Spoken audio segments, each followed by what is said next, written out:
সংক্ষোভৰ বহিঃপ্ৰকাশ আৰু তেওঁলোকে এই যিটো দাদাগিৰি ৰাজনীতি আৰম্ভ কৰিছে গুণ্ডাগিৰি আৰু পুলিচক ব্যৱহাৰ কৰিব খোজে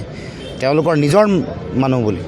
সেইটো বৰ বেছি দিন নচলিব আৰু এইবাৰ যিটো তেওঁলোকে কাম কৰিছে এইটো আজি যি ধৰণে বিমল বৰাই ষ্টেটমেণ্ট দিছে প্ৰভোগ কৰিব ল' এণ্ড অৰ্ডাৰ চিটুৱেশ্যন বুলি হ'ব বুলি কোনে কেনেকৈ ক'ব পাৰে আজিলৈ এতিয়ালৈকে পুলিচে কিয় এৰেষ্ট কৰা নাই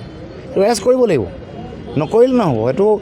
এনেধৰণে প্ৰভোগ কৰাৰ লগে লগে এটা ভাতৃঘাতী সংঘৰ্ষৰ সৃষ্টি হ'ব পাৰে গতিকে আমি কৈছোঁ যে এই যিসকল মানুহ কোনো জড়িত নহয় তেওঁলোকক তাৎক্ষণিকভাৱে মুক্তি দিব লাগে যিসকলে প্ৰভোগ কৰিছে তেওঁলোকক কৰায়ত্ব কৰিবলৈ তেওঁলোকৰ ব্যৱস্থা গ্ৰহণ কৰিব লাগে আৰু যিসকল মাৰপিটত জড়িত এই গোটেই ঘটনাটোৰ লগত জড়িত বিধায়কৰ কাষৰ ঘৰত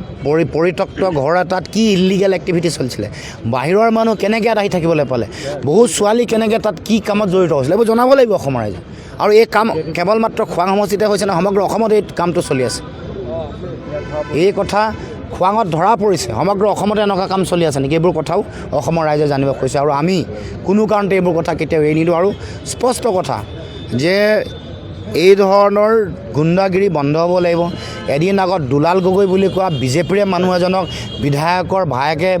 ৰাজহুৱাভাৱে শাৰীৰিকভাৱে অপদস্থ কৰিছে তাৰ পাছত যোৱাকালি গাড়ী ভাঙিছে ক'ত ভাঙিছে বিধায়কৰ ঘৰৰ সন্মুখত মাৰপিট ক'ত কৰিছে বিধায়কৰ ঘৰৰ সন্মুখত এইটো গুণ্ডাগিৰি নচলিব এতিয়া পইচা দি ফুৰিছে পইচা দিছে মানুহক ভয় ভাবুকি খুৱাইছে এইবোৰতো আছেই তাৰ লগে লগে এতিয়া মানুহৰ ঘৰে ঘৰে যিবোৰ মানুহ জড়িত নহয় আমাৰ দলৰ কৰ্মকৰ্তাক পুলিচক পঠাই মোৰ ঘৰলৈ গৈছে তেওঁলোকে চাৰ্চ কৰিব গৈছে মোক নজনোৱাকৈ ভিতৰলৈ সোমাই গৈছে অথচ মই মানুহটো তাত আছোৱেই উইদাউট নটিছো ধৰা নাই তেওঁলোকে কৈছে যে নতুন CRPC মতে যাব পাৰে নতুন BNS মতে যাব পাৰে ঠিক আছে আইনীভাৱে যাব পাৰে এটলিষ্টটো মইতো এনেকুৱা নহয় আৰু এইটো যিটো নাট্য বুলি কোৱা যিটো ল'ৰাক বিচাৰি গৈছে এইটো হত্যাকাৰী নহয় 2-3টা কিবা কেছ আছে ঠিক আছে কেছ 3টা কেছত যদি ধৰিব পৰা নাই তাৰ পুলিচৰ বিফলতা এতিয়া পুলিচৰ বিফলতা ঢাকিবৰ কাৰণে মোৰ ঘৰটোত চাৰ্চ কৰিবলৈ আৰু মই কাৰ ঘৰত চাৰ্চ কৰিবলৈ গৈছে লুৰিণজ্যোতি গগৈৰ ঘৰত চাৰ্চ কৰিব গৈছে গতিকে মোৰ উইদাউট মোৰ কনচেণ্ট কেনেকৈ সোমাব এই বৰ্মন বুলি কোৱা DSP গৰাকীয়ে কেনেকৈ এইটো হেৰি কৰিব এইটো কথা সকলো কথা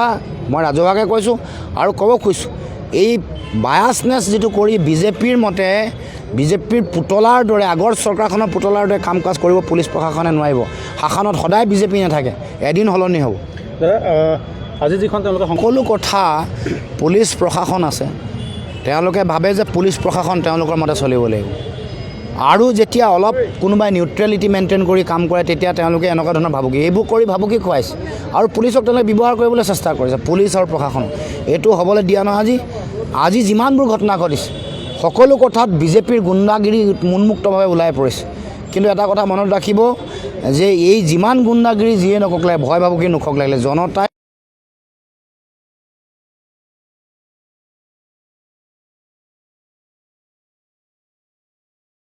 প্ৰাক্তন মন্ত্ৰী জগৰীয়া হ'ব আৰু গোটেই কথাটো পুলিচ প্ৰশাসনেও যদি নিউট্ৰেলিটি মেইনটেইন নকৰে তেতিয়াহ'লে তেওঁলোক জগৰীয়া হ'ব কাইলৈ তেওঁলোকে ৰাজপথটো নহয় এইটোতো তেওঁলোকক কৈছে গুণ্ডাগিৰি আৰু কোনে গোটেই তেওঁলোকে ভাবে যে 10 বছৰ ক্ষমতা কৰিলে কাৰণে অতদিনে দেশৰ 75 বছৰীয়া স্বাধীনতা পৰিক্ৰমাত 50 বছৰতকৈ বেছি কংগ্ৰেছে শাসন কৰিছে 10 বছৰ কৰি তেওঁলোকৰ ক্ষমতা এনেকুৱা এটা অৱস্থা পাইছেগৈ কাকো নামানে পুলিচ প্ৰশাসন ইণ্ডিপেণ্ডেণ্ট এজেঞ্চি যিয়ে আছে জুডিচিয়াৰী হওক পুলিচ হওক এইবোৰ চব তেওঁলোকৰ আঙুলিৰ ঠাৰত তেওঁলোকে নাচিব বুলি ভাবে কিন্তু আগন্তুক দিনসমূহত এই সকলো ধৰণৰ কথা বতৰা হিচাপ নিকাচ কৰিব